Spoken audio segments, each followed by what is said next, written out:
The knock came like a question without hope, soft, unsure, yet persistent against the howling rage of the storm. In the heart of the unforgiving mountains, a visitor was an event rarer than a summer snow. For a man who had chosen solitude as his shield, it was a violation. But this was no ordinary knock. It was the sound of a life hanging by a thread. What would you do if the world you ran from showed up bleeding on your doorstep? Let me know in the comments, and be sure to subscribe, because this is a story about a man who thought he had buried his heart, only to have it resurrected by the one thing he never expected: a family. Silas Kane did not move at first. He sat by the fire in his isolated cabin, his large, calloused hand still resting on the hunting knife he had been sharpening. The steel, forgotten in his grip, reflected the dancing flames that had been his only steady companion for 5 long years. Another knock came, then a third, weaker than the rest, as if whoever stood on his porch had given their last ounce of strength to try once more. Silas rose slowly, his towering frame unfolding from the chair with the deliberate grace of a predator. A man who lived alone in the high peaks of the Rockies learned caution above all else. A careless step on a loose rock could mean a broken leg and a slow death. A misjudged storm could bury a man in a white tomb. But this knock was not the sound of a physical threat. It carried the chilling cadence of desperation, and in these mountains, after the first heavy snow, desperation was never alone. It came with frostbite, with the silence of the woods, and with final breaths never heard by another living soul. When he unbarred the heavy oak door, the wind did not scream. It whimpered, and there she stood, a woman, soaked to the bone, snow crusting her eyelashes and clinging to her thin shawl like a shroud. Huddled behind her, 2 small figures trembled. The older, a boy no more than 10, held a thin arm wrapped tightly around a smaller girl of perhaps 6, shielding her from the biting cold as best he could with his own frail body. The woman did not speak. Her lips were cracked and raw, her face as pale as sculpted stone in the flickering lantern light. But her eyes, in their dark, haunted depths, Silas saw a maelstrom of emotions: shame, apology, and something more. A dying, guttering flicker of hope that she seemed to direct at him as her last resort. He stared at her, then at the children, his own face an unreadable mask carved by grief and solitude. Behind him, the fire crackled once, a sharp, sudden sound, as though it, too, had paused to listen to the silent plea on his doorstep. Finally, Silas's voice came, a sound as rough and broken from years of disuse as rocks grinding together. "You lost?" The woman opened her mouth, but no words came out. She shook her head slowly, then nodded, a motion that was both yes and no, everything and nothing. It was the gesture of a person who had lost not just her way, but her entire world. Silas stepped aside. He said nothing more, for words were unnecessary. She stumbled inside, her knees giving way the moment she crossed the threshold into the warmth. He caught her by the elbow before she struck the floor, his touch surprisingly gentle for a man of his size and roughness. The boy guided his sister in close behind, his own eyes wide and wary, his lips pressed into a tight, thin line, afraid to speak, afraid to make a sound that might break this fragile spell of sanctuary. Silas shut the door against the storm, the heavy thud of the bolt sounding final and absolute. He moved with a swift, silent purpose, tossing 2 thick furs from his own bed toward the hearth. The children sank into them as if they had reached the shores of heaven, their small bodies immediately enveloped by the warmth. The woman, meanwhile, knelt nearby, gasping shallow breaths, too weak to rise, yet too proud to ask for any more help than she already had. Silas lifted her into his armchair by the fire, as if she weighed no more than a sack of flour. He poured hot water from the kettle into a tin cup and handed it to her. Her hands trembled so violently that he had to steady the cup for her. "What's your name?" he asked, his voice still a low growl. "Elara," she whispered, the name a fragile wisp of sound. "Elara Vance." Silas nodded, his gaze shifting to the children. "Leo," she said, pointing to the boy. "And Mia." Silas turned to the boy, who stared back at him with an unnerving intensity, his eyes old with a burden no child should carry. "How old?" 10, Leo answered quickly, his voice clear and surprisingly steady. Then he added, gesturing to his sister, who had already curled into a tight ball in the furs, "She's 6. Silas crouched by the fire, feeding it another log. He didn't ask more questions. The questions could come later, after the cold had been banished. Their faces were a ghostly gray, their clothes stiff with frost. Time and warmth were more urgent than curiosity. He went to the back room, the space that had once been a nursery, and brought out dry clothes, an old wool shirt of his, a simple dress that had belonged to his wife, and socks that had been lovingly stored away in a cedar chest for 5 empty years. He handed them to Elara without a word. "Dry off first," he said. "Talk after." Elara nodded, her eyes glistening with unshed tears. He stepped outside onto the porch to give them privacy, the snow needles stinging his face. He breathed deep, staring at the dark, imposing line of trees that ringed his clearing. This cabin had been built with his father's hands 40 years ago. He had buried his father in the small plot behind it 10 years after that, and his wife and daughter 5 years after that. For the 5 years since, he had not seen another soul who had stayed past supper. Now, a woman who looked like a ghost, and 2 half-frozen children were inside, drying themselves by his fire. He should have been angry, or afraid, or resentful of the intrusion. Instead, he felt only a profound, bone-deep weariness. He was tired of the silence, tired of pretending that solitude was a choice and not a sentence. When he came back inside, they were huddled near the fire, wrapped in the dry warmth of his long-lost family's clothes. Elara's dark hair was damp, her cheeks flushed with heat instead of frost. The little girl, Mia, was fast asleep, her small face peaceful for what was likely the first time in days. Leo, however, was wide awake, his weary eyes following Silas's every move with a fierce, protective vigilance. "What happened?" Silas asked, his voice softer this time. Elara finally spoke, her own voice shaking but clear. "My husband. He died last spring. A fever. We tried to keep our small farm going through the summer, but the creek went dry. No one in town would hire a woman with 2 children to feed. Then the winter. It came early. Our cabin roof broke under the weight of the snow. We had to walk." "Since Monday?" Silas did the math in his head. 5 days. 5 days on foot in this storm. It was a miracle they were alive. He nodded once, his expression unreadable. "You did right to come here." She blinked at his words, as if they were a form of mercy she neither expected nor felt she deserved.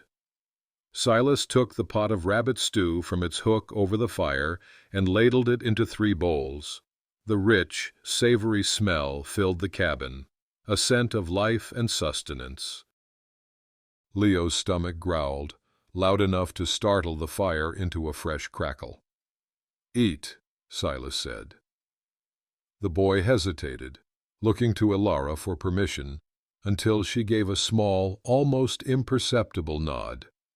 They ate in a reverent silence, savoring each spoonful as if it might be their last. When the bowls were empty, Silas stood. "There's a bed through there," he said, pointing to the back room where he himself had not slept in 5 years. "You and the children take it tonight. I'll sleep in the chair." "I can't," Ilara began, her pride warring with her exhaustion. "We've imposed enough." "You're not arguing with me," Silas cut her off, his tone leaving no room for debate. "Not after 5 days in the snow." She offered no further protest. She simply nodded and guided the children into the back room.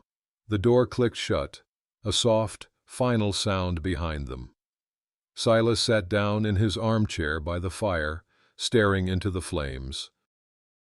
He thought of the knock, of the way it had stirred something buried so deep he'd thought it was dead. A woman and 2 children had walked out of a storm and into the frozen landscape of his life. And somehow it did not feel like a burden. It felt like a beginning. But just as his own weary eyes started to close, another sound came from the night, cutting through the howl of the wind. The sound of hooves, slow, steady, measured. Not the sound of a lost traveler. Silas was on his feet in an instant, his rifle in hand. 2 riders emerged from the trees, their horses well fed and strong, moving with a confidence that spoke of purpose.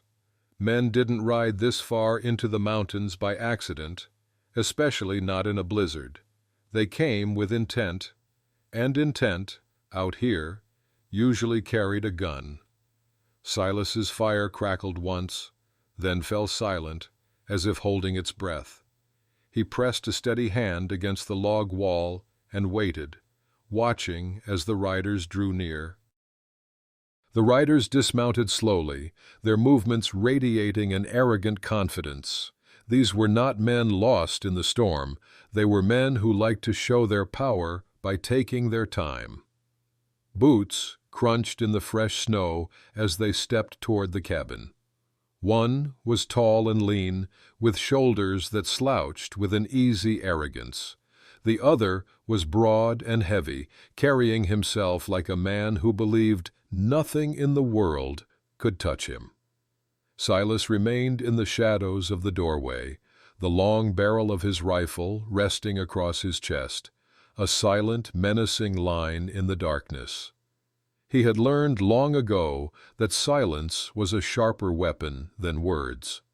Men like these expected nervous chatter, or a quick, frightened excuse. When they found only an unnerving silence, it unsettled them. "Anyone in there?" the tall one called out, his voice smooth and polished, like he'd practiced sounding friendly. "Fine little cabin you've got. Fire in the chimney, smoke rising steady." "Only thing burning between here and the ridge." Silas did not answer. The heavy man chuckled, a sound devoid of humor. "Reckon he's home. Smoke don't rise by itself." The tall one stepped closer, his voice raised slightly. "We ain't looking for trouble, friend. Just a couple of cold men looking for a little warmth." Silas finally spoke, his voice the sound of gravel being dragged across stone. "The fire's mine. The trail's wide enough for you to make your own." The false politeness slipped from the tall man's face. His jaw tightened, though his smile remained fixed in place. "We ain't just passing through," he said, his voice taking on a harder edge. "We're looking for someone. Maybe you've seen her, a woman with a couple of kids. Might have lost their way." Silas's chest tightened. He did not have to ask who they meant. He thought of Ilara's cracked lips, of her tired, haunted eyes, filled with a guilt that didn't belong to her. He had suspected she was running from more than just hunger and a collapsed roof. Now he knew. He leaned against the doorframe, the rifle still resting across his chest. "Ain't seen a soul in weeks." The tall man studied him, his eyes narrowing. "Is that so? Is that so?" The two men exchanged a look. The heavy one spat a stream of tobacco juice into the snow. "He's lyin' most likely. Smoke that steady. Don't feed just one belly." Silas's unblinking silence was his only answer.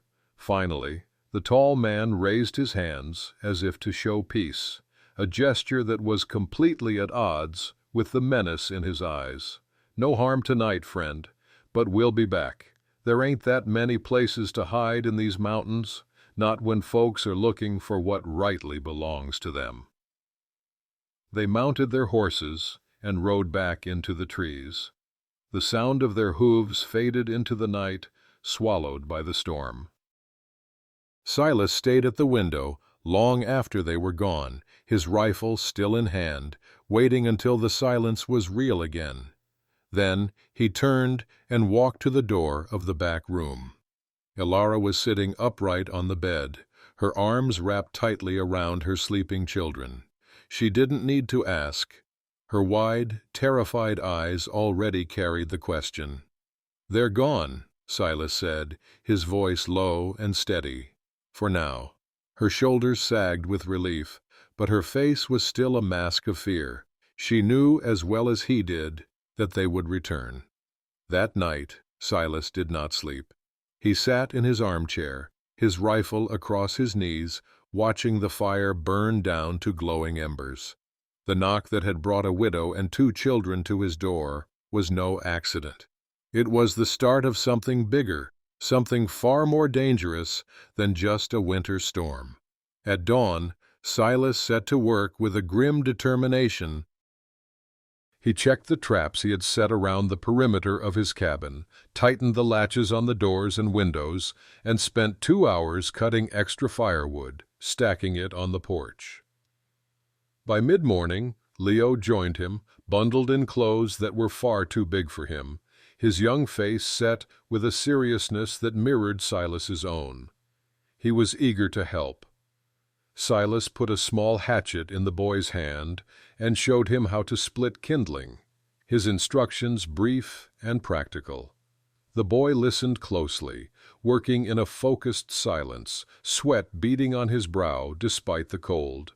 Inside, Ilara moved with a quiet purpose of her own. She cleaned the small cabin with a thoroughness that spoke of a deep-seated need for order in the midst of chaos. She patched a tear in the old curtains with thread she unraveled from the hem of her own ruined dress and scrubbed the stew pot until it shone. Mia, the little girl, found the wooden carving Silas had whittled years ago for his own lost daughter, a bear, a fox, a horse, and sat by the fire, tracing their smooth shapes with her tiny fingers. By evening, the cabin felt different. It wasn't empty. It wasn't lonely anymore. It was alive. When supper was finished, Silas brought 2 old revolvers out of a heavy wooden chest. He checked the cylinders, expertly loaded them, and placed one on the table in front of Ilara. She froze when she saw the weapons. "They'll come with more men next time," Silas said simply. She nodded, no argument in her eyes, no fear, only a grim acceptance. Later, as the fire died low, Ilara looked across the room at him, her hands wrapped around a warm cup of tea. "Why do you live out here, all alone?" she asked, her voice soft in the shadows. Silas stirred the embers with the poker, his gaze fixed on the glowing coals. "Because everything I ever loved was taken from me down there in the valley," he answered, his voice thick with a grief that was still raw, even after all these years. She said nothing, just nodded, as though she understood that kind of loss all too well.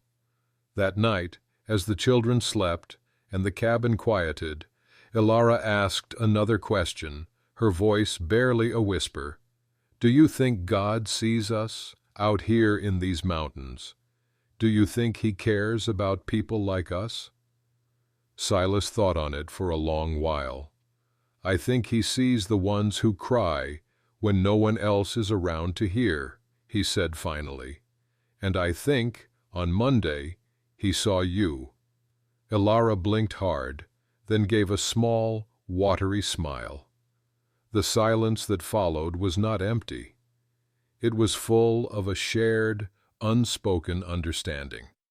But before the fire could fade completely, the two dogs Silas kept in the barn began to bark, not once, but a steady, fierce, sustained warning. Silas was on his feet in an instant. From the window, he saw them.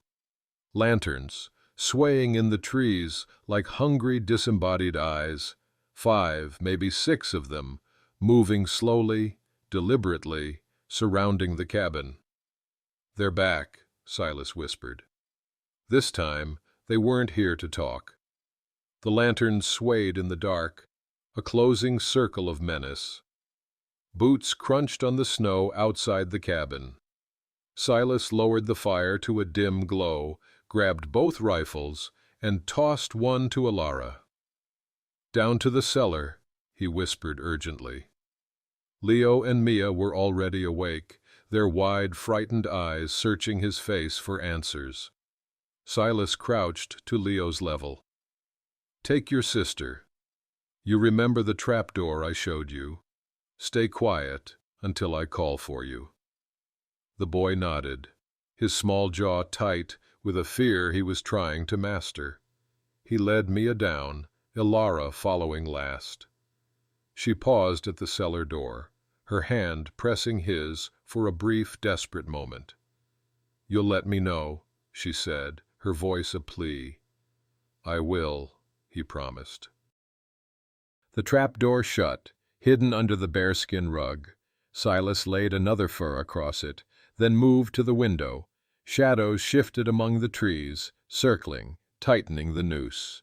The knock came, heavy and bold this time, 3 solid, demanding strikes. "Friend," a voice called out, too smooth, too loud. "We know you've got something inside that doesn't belong to you, a woman and 2 brats. You send them out, we'll leave peaceful, no harm done." Silas cracked the door, his rifle ready. "You're not taking anyone." The man in the shadows smirked. "She didn't tell you, did she? Her husband owed our boss, Jedediah Kane, a significant debt. He made a deal before he died. Those children are the payment. They're not even her blood. She's harboring stolen property. This is just about what's fair." Silas's stomach turned hot with a cold, righteous fury. "You're not taking them," he said again, his voice like stone. The man sighed, then gave a sharp whistle. Gunfire split the night. Bullets cracked and splintered into the doorframe. Silas dropped low, firing once through the narrow gap. A scream followed, then the sound of a lantern shattering, plunging half the yard into darkness. Chaos broke loose. Men shouted, horses reared. Silas slammed the door and ducked behind the heavy oak table as glass shattered from the windows. He fired again and heard another man fall with a grunt. The cabin filled with the acrid smell of smoke and the sound of splintering wood. They hadn't been expecting a real fight. They thought him a lonely, broken hermit, too tired to stand his ground. They were wrong. Boots thudded on the porch. One man smashed through a window, climbing inside. Silas swung the butt of his rifle, connecting with the man's jaw with a sickening crunch, and shot him in the shoulder as he fell back. Another crept around the side with a blade, but Silas caught the glint of steel through a crack in the logs and fired. The man dropped without a sound, then everything went still, too still. "Silas Kane!" A deeper voice called from the trees. Silas froze. That name, his full name, hadn't been spoken aloud in 5 long years. "Who's asking?" he shouted back. A figure stepped forward into the dim light, gray-bearded, broad-shouldered, his rifle lowered. "The name's Malcolm Carney. I rode with your pa before the war." Silas narrowed his eyes. "You're leading these men." "I'm trying to control them," Malcolm said, his voice heavy with regret. "I didn't sign up to be taking children from women. But you've shot 3 of my employer's men. I can't just walk away without a choice." Silas's rifle stayed steady. "My choice is that they stay here." Malcolm studied him for a long, hard moment. Then he nodded. "You give me your word she doesn't run, and I won't come back. But if she does, worse men will follow. Men who don't care about women or brats or old promises between friends." "She's not running anymore," Silas said flatly. Malcolm's eyes softened just slightly. "You're your father's son, all right." He turned to his remaining men. "Mount up. We're leaving." There was grumbling, but they obeyed. Soon the lanterns vanished back into the pines, swallowed by the snow and the silence. Silas lowered his rifle at last, his arms trembling from the strain. He opened the cellar door and helped Elara and the children climb out. Mia immediately clung to her mother. But Leo stepped forward and without a word threw his arms around Silas's waist. Silas froze, startled by the boy's unhesitating trust. Slowly, tentatively, he placed a large, gentle hand on the child's back. Elara's eyes glistened in the dim, smoky light. "You didn't have to do that," she whispered. "You knocked," Silas answered simply. That was enough. The immediate danger had passed, but the quiet that followed was heavier than before. Silas knew that peace in these mountains was always borrowed, never owned. Yet, for the first time in decades, he wasn't carrying that weight alone. The days that followed brought a profound and quiet change to the small cabin on the mountain. Silas taught Leo how to split wood without wasting a single swing, how to pack powder into cartridges, and how to walk the high ridges with his head held high, reading the signs of the land. Mia, seeing that the danger had passed, began to blossom. She found joy in the smallest things, the wooden carvings, wildflowers that Elara placed in tin cans, her own bright, infectious laughter filling spaces that had been silent for years. Elara worked beside Silas, a silent, capable partner, mending clothes, tending the hearth, bringing a warmth and a life into the corners of the cabin he had long forgotten existed. It was no longer a cave for one man's solitude. It was becoming a home. One evening, as the fire burned low, Silas sat across from Elara. His voice was quiet, almost lost in the crackle of the logs. "I never had a wife," he began, the confession costing him more than he had expected. "My Sarah. We were only married a year before the fever took her and our little girl. I figured I wouldn't be good at being a husband. Never met a woman who thought otherwise since." Elara looked at him, her face lit soft by the firelight. She didn't smile. She didn't pity him. She just said, her voice full of a deep, quiet understanding, "You never gave yourself the chance to know. Until now." Silas met her eyes. For the first time in many, many long winters, the silence around him did not feel empty. It felt full, and in that fullness, the lonely mountain man understood something he had long forgotten. He was no longer alone. This is a story about how 4 broken souls, lost in the wilderness of their own grief and fear, found a family in the most unexpected of places. It proves that a home is not just 4 walls and a roof, but a place where you are safe, where you are seen, and where you are loved. It reminds us that sometimes the greatest courage is not in facing down a dozen guns, but in having the strength to open your door to a stranger in a storm. If this story of hope and redemption resonated with you, please hit that like button and share it with someone who might need to hear it. Subscribe to our channel for more tales from the American West that explore the true meaning of family and the enduring power of the human heart. Thank you for watching.